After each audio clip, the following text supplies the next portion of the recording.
Hey, you. Today, we have a story. The stars twinkled when Annie reached the last house on her trick or treating route. A skeleton sat in jean overalls on the porch under the light with a bowl of candy in his lap.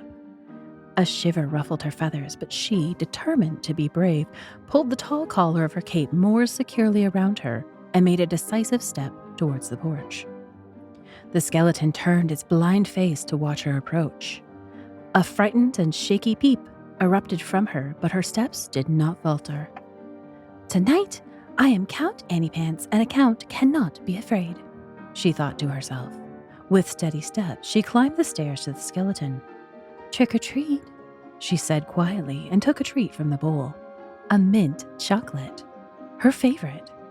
She turned, and the skeleton lifted a hand with a grind of bone on bone. Annie shrieked and flapped her wings down the stairs and back to the street.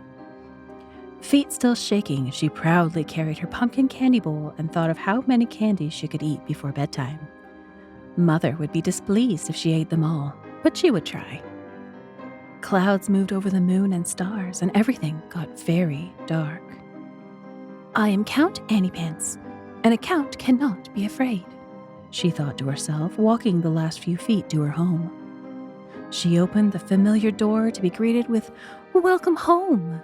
and the smell of apple cider from the kitchen.